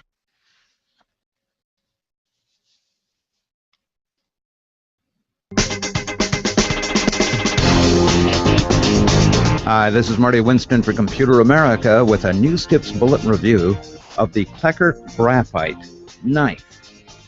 Now, doing hundreds of reviews every year means getting in hundreds of boxes every year. And knife makers tell us that opening boxes is a leading use of knives overall. It's behind their use as kitchen cutlery, but ahead of anything else like hunting or tactical use. And we are, after all, limiting our coverage here to knives as tools. We've had dozens of knives in for review, and our favorites so far may have just arrived. The Klecker Graphite from CRKT. That's standard short abbreviation for the Columbia River Knife and Tool Company. It's named after designer Glenn Klecker and its graphite G10 side trim. It has both a blade top button and a hinge back push that lets you flip it open, fully open, with a single move. Once open, it locks to stay open. That's a safety feature to keep closing from closing on your fingers until you squeeze the back of the frame to unlock the blade. The stainless steel frame is skeletal, which helps reduce weight while looking cool. The 3-inch blade option we chose is smooth on the tip half, and serrated on the rear half. This was a 6-box day. It took fewer passes with this knife than with the other very good knives we've been using. Bottom line, the Columbia River Knife and Tool CRKT Klecker Graphite Knife is one cool tool. This is Marty Winston with a News Tips Bulletin Review for Computer America.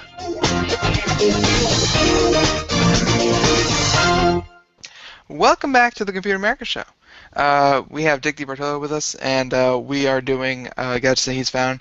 And by the way, just with that one reflective glasses comment, everyone seems to be on board with it. So thank you for alerting everyone to that fact. Well, I'm wondering, do they make any kind of a spray or something, or they could add that anti-reflective coating afterwards, or do you have to buy it with the glasses? You know what? They did it when I got the prescription. The woman just said, "Do you want these to be anti-glare?" And I said, "Oh, that sounds good." So I don't know if you could go in with, why don't you just Google after the show? Just Google. Or I'll call Lens Crafters and ask, then if it is, because that's a good idea. But they really work well. Yeah, I can see. There's no glare. Every time Ben lifts his head up, it's like, glare. You're the only parent who tells their child, "How many times have I told you, don't lift your head?" Right, and don't glare. Posture is good. I want you to look down. Keep looking. And don't glare at me. yeah, that's it. So we're going to talk about, speaking of light and everything, we're going to talk about the total eclipse, and this is something that is a kind of a unique take on a sleeping mask. Yeah, this is actually, I don't think I have the nerve to use this, but there are a couple of times when I really wish I had it. And the time was, I was boarding a plane and I was very late running all day long to meetings, and I was dead tired, but I was very hungry, and I knew as soon as I sat in the seat I would fall asleep, but I didn't want to miss my meal. And my seatmate, I didn't know my seatmate. I looked over, he was already dozing off, and I thought, maybe I'll write "wake me for a meal" on a piece of note paper and pin it to my shirt. And then I thought, well, I don't know. I don't have the nerve to do that. So anyway, this is a sleep mask called Total Eclipse, and it's a foam mask. The foam is tied up against your face. But what's nice about this is that there are recesses where the mask is over your eyes, because a lot of sleep masks actually put pressure up against your eyes and make it hard to fall asleep. So it's all black inside, but again, designed in such a way that they don't push up against your eyes. The outside of the mask is actually a piece of whiteboard, and it comes with its own marking pen and eraser. And the thing is, you can write your own messages on the front of your Total Eclipse sleep mask before you go to sleep. And you could write, in the picture that they show on their website, someone has written, "Please wake me for beverage service." Or you could, if you're wearing it at home, you could say, "Honey, I just went to bed, so please don't wake me. Kids, don't wake your mom. The food is in the oven." Whatever you want. It's a way to sleep without having to worried someone's going to wake you unless they wake you for the reason you've written on your mask. And it's got it even comes with it has an adjustable elastic strap, right? Oh, and it has one of the very neat thing. It comes with earplugs. Yeah. And earplug holders on the side of the mask. Now, I travel with earplugs, and everybody I talk to who travels with earplugs has the same comment.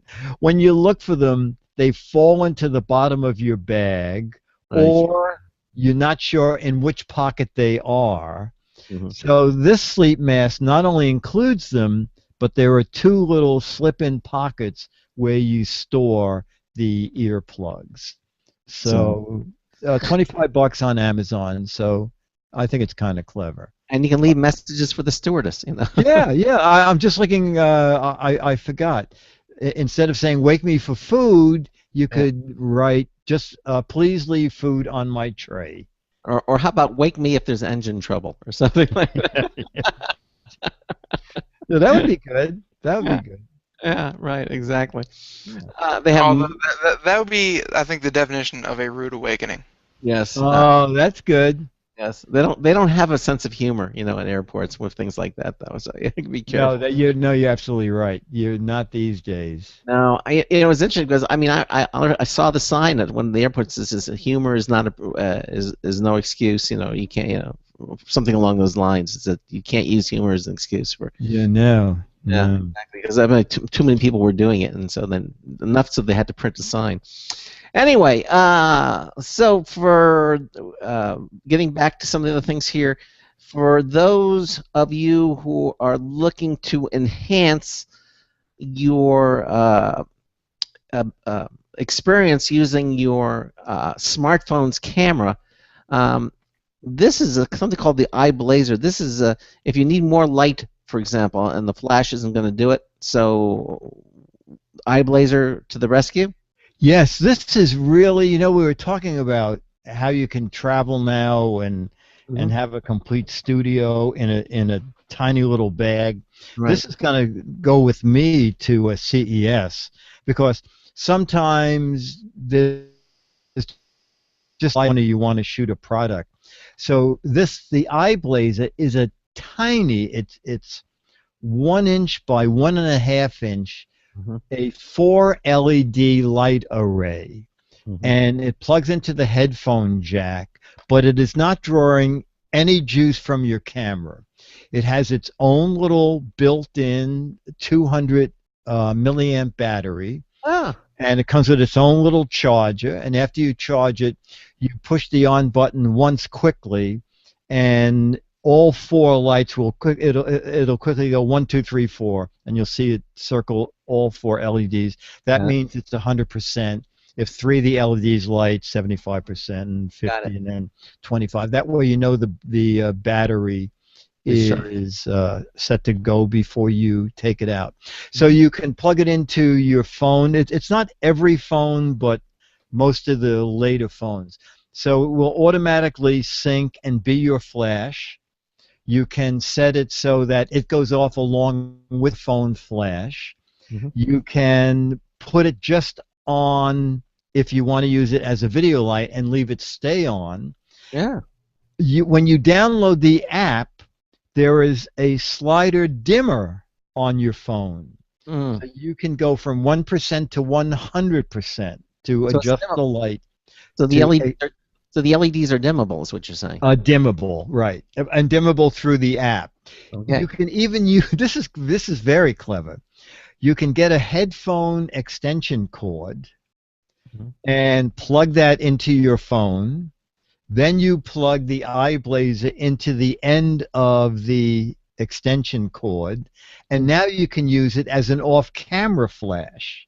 You can bounce it or aim it toward the ceiling for fill. It is really great.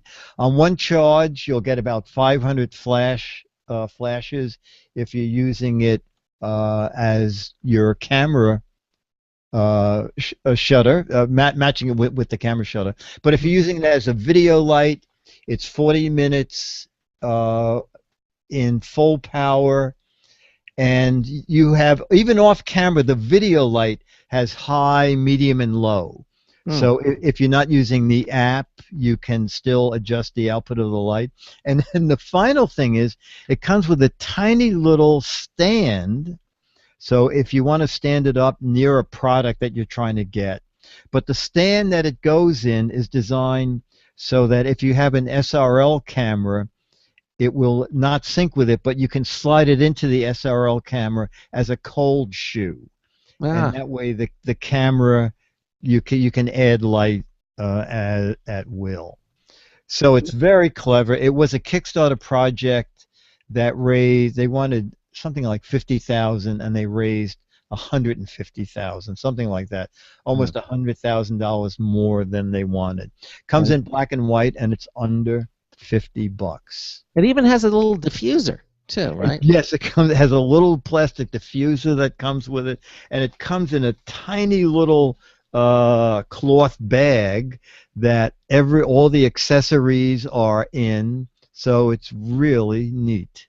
Very, very cool. I mean, and it's small, obviously, compact. Yeah, 1 inch by 1.5 inches. Yeah. And at Bite My Apple, for some reason, there's a professional model that's made out of aluminum. I don't know if it does anything different than the plastic eye blazer, but if you want to have aluminum, it's $20 more. Yeah.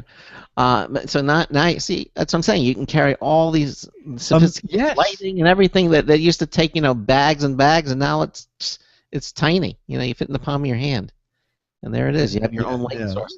I was really impressed with that. Yeah, very cool.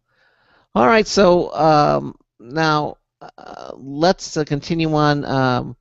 When we're multitasking, every minute using our electronics counts. Is your headline for this, and you were talking about something called the Ultra Pack. What is this? The Ultra Pack is astounding.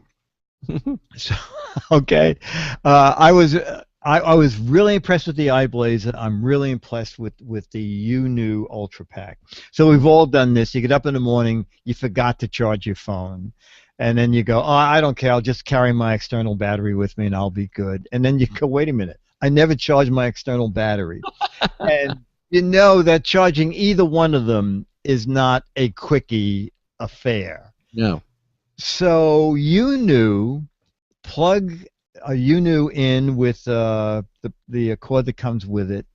In 15 minutes, it is up to 75% capacity. Wow. You can plug this in and actually watch it go 1%. 2%. So it is fast, and it's very funny because I showed this on ABC yesterday, and at rehearsal I had run it down, and I plugged it in, and I started talking to the director about something, and I said, you see, what I'm going to show is I'm going to show you this thing going up, and I picked it up, and I said, oh, too late, it's at 100%. It charges 8 times faster than other charges. And how do they do that? It charges at, I'm trying to find the rate at which it charges itself. It's like 32 watts. Oh, its own input is 31.25 watts. Wow.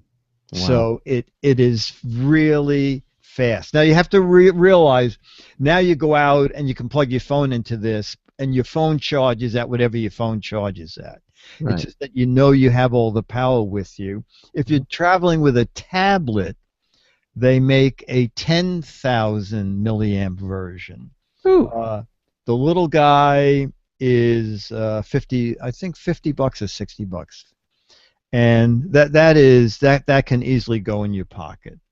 And then the tablet version is probably twice the size of that, but that's 10,000 milliamps, and they just started selling them at the end of August. So I believe they started on sale a couple days ago. So this is basically now. So this is for the person who keeps forgetting to charge their phone. So and you forgot to charge your charger. At least in 15-20 minutes you're going to have a full charge. So from the time that you realize it, you can plug it in, and by the time you're ready to leave, whatever you do in the morning, you have a cup of coffee. you're charged.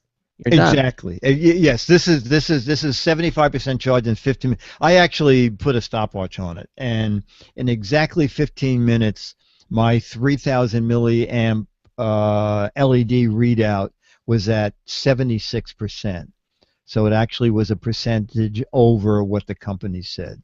Yeah. So, and you're right. By the time you brush your teeth or shave or make a cup of coffee, you can have this thing almost fully charged. Yeah, exactly. And then now, can you run your smartphone directly from it, or does it just charge your phone? You know what? I believe you can run. Can't you run your smartphone from any outboard? Yeah, so long as it's getting power, you can run the phone. Yeah. You know, I know some of them, if they're at 0 dead, yeah, it takes your phone maybe 3 minutes to get enough power to turn on. Right. You know, some smartphones when they've been in the drawer for a week or so and are dead, they won't go on, even connected to a charger. But it takes maybe a minute or two, and then they will kick in, and then you can run it from this for the rest of the day. Okay, and again, the price is it's either $60 or $100 for. Yes, exactly. $60 for the 3,000 milliamps and $99.99 for the 10,000 milliamp. And the 10,000 milliamp will do pads and tablets. Very, very nice. And has 2 outputs. Okay, so now going from really high tech batteries and everything, we're going to go to something that's kind of low tech, but you know, who cares if it saves your thumb? You'll be happy you have this. So called the Thumb Saver. Yeah, Thumb Saver is under $10, and you get 2 of them. Yeah. And basically, it's a little rubber comfort grip tool with a little V at the top, a magnetic V. So you put a screw or nail in it, and the magnet holds it in place. Then you hold that up against the wall, and then you hit it with a hammer, as opposed to putting your fingers on the nail. Ouch. And yes, and clobbering your fingers. And they make a big one for, you know, long nails and bigger screws, and then they make a tiny little one for smaller screws. And as I said, 2 of them together, and I think it was $9.99. So I think it's a clever little device. I mean, I do too. I do too. Keeps your hand far away from the impact of the hammer. I mean, we've all, you know, hit our hands with a hammer a couple of times. You know, certainly this is worth it. Inexpensive. I think everybody should have one of these in their toolkit. You know, just sitting there. So when you ever need to hammer a nail or put in a screw, you got it. You're all set with this thing. Yeah, agreed. And then this next thing, as seen on TV, the magic. Yeah, the Magic Tap. The Magic Tap. Right. And I sent for this only because I love the commercial. You know, it shows the kid he has a half gallon of milk and he's trying to pour it in the cereal. Of course, he starts pouring the milk about when he's still 2 feet from the table. You know, and you go, oh, I can't get the milk in a bowl. I mean, how hard is it to get milk into a bowl? But anyway, spilling it all over the place. So Magic Tap is for bigger bottles, and it goes in. It has a tiny little motor at the bottom. At the top, it takes 2. I can't remember if they were AA or AAAs. I think they were AAs. And then there's a little switch at the top that when you push your glass against the switch, it will pump the liquid from the jug into your glass or into a bowl. Yeah. And again, this does work. There are just a couple of cautions. One is the company says will not work with carbonated beverages. Right. I tried to do it. First of all, it won't fit in a bottle of soda anyway because it's made for more wide mouth bottles and jars. The other thing is it's kind of a healthy flow. So you should tilt your glass up a bit. We actually, when we were testing it the first time, pushed the glass against it and just shot the liquid right over the top of the glass. But once you do that once, you realize that it does work. And, you know, I could see also if someone has arthritis or something and has trouble handling things, that this could be a good thing. I have no idea in the refrigerator, if it lessens the life of the batteries or not, because the object is you could leave the milk toward the door in the refrigerator so that someone could just reach in with a glass and fill the glass. I think cold temperature actually extends the life of a battery. There used to be the old theory of that's where you should store batteries. Batteries, yeah, exactly. So I don't see that interfering with it. But again, and of course, the fact that it doesn't work with carbonated beverages is a plus. It means you're going to be drinking more healthy drinks. Right? Oh, that's a good way to look at it. Yeah, exactly. All right. Well, I like it. Yeah, no, I as I said, I had high hopes it would be a disaster because the worse it is, the more fun it is. Yeah. And pretty reasonable. I think I'm looking here on my notes. Yeah, I only paid $8.55. It's more expensive if you actually go to the official website. I wonder, is it easy to clean, or you just put it in water? You know what? Oh, I'm glad you brought that up. Yeah. The cleaning thing sounds complicated. It says like twice a month, fill a half a gallon with dishwashing detergent, run the soda through it. Don't clean it thoroughly if you're moving it between different kind of beverages. Yeah. And certainly you have to clean it way more often if you're using it in milk. Well, at eight, yeah. Well, but at $8, you can buy like 2, 3, or 4 for. No, absolutely. Yeah, exactly. And as you said, if you got arthritis or if it's inconvenient, this is for older family members. This might be kind of cool. No, I think it's certainly worth a try for the money. All right. And by the way, just like you were mentioning right at the beginning, was you like the commercial because the kids essentially throwing milk around and people were having trouble with all the containers. Apparently, that's actually turned into a little bit of a game.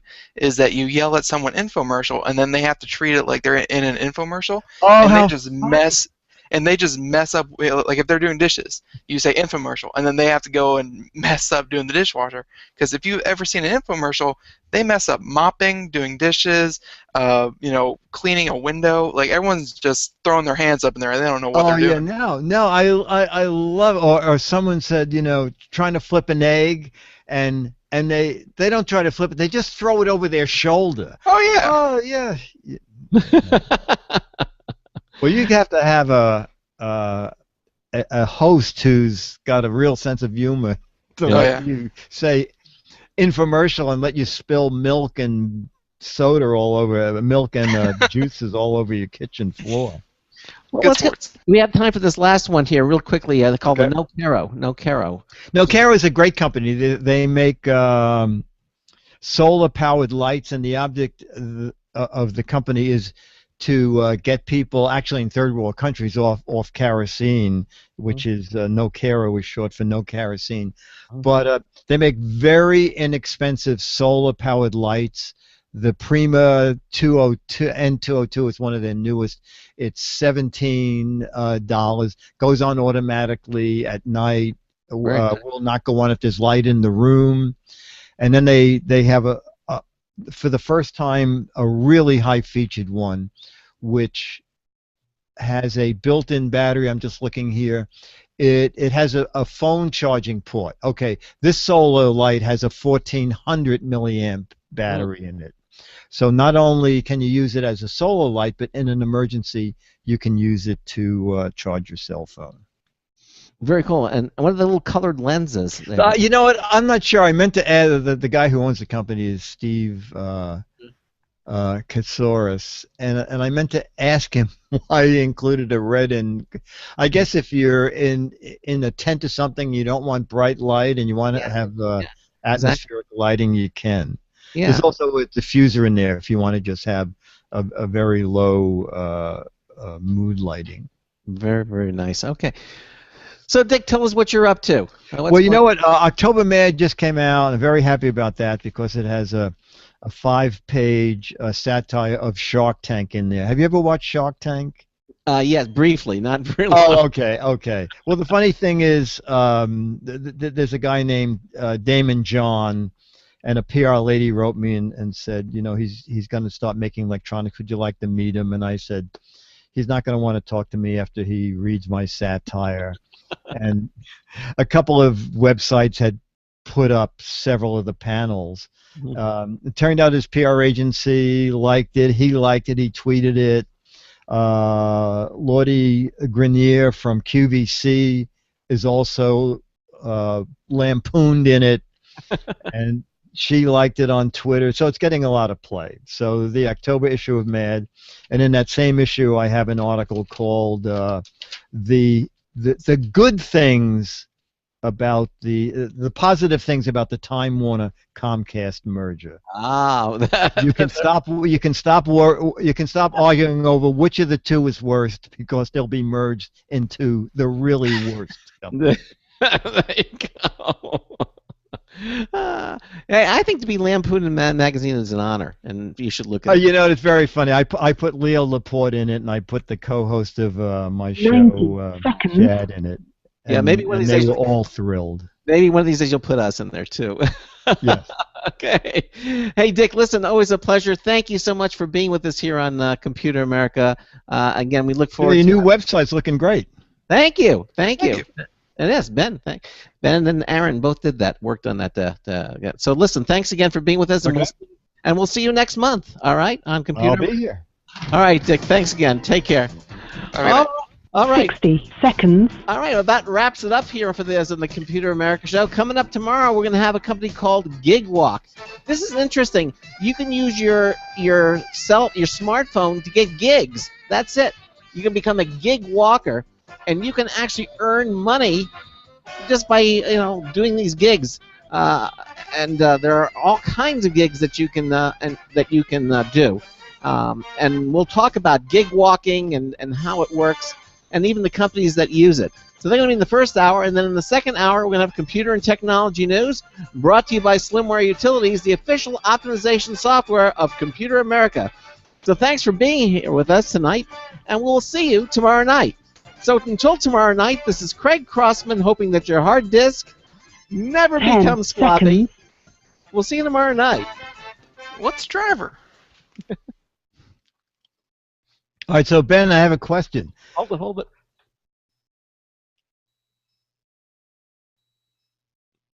Thank you for using Blog Talk Radio. Goodbye. Now we're out. Okay, sorry. No problem. And I have group chat open, but I don't see anything in it. Oh, mean in the Hangouts, the chat, you mean? Yeah. Oh yeah. Well. We have our chat room. I mean, we can type. Hi. You'll see there. That's it. Okay. We don't use group chat. We're using the IRC chat room, which is up and running. And I guess you didn't know. If you go to on our homepage, you click the chat room. Well, how do you get both of them on the same screen? Well, you click the live video and chat. You'll see it right there on our homepage. I don't have it on the same screen. I have the Google Hangouts in a pop-out. Oh, I have, just the chat room in a tab. I thought group chat is just people, us three. Is that it? Yeah. That's it's just whoever's participating in the Hangout. Oh, the IRC chat room is the one that everybody is participating in tonight. And I'm just going to stop the Google Hangouts. Thanks again to everybody for watching, and we'll see you tomorrow night. I'll just sign off.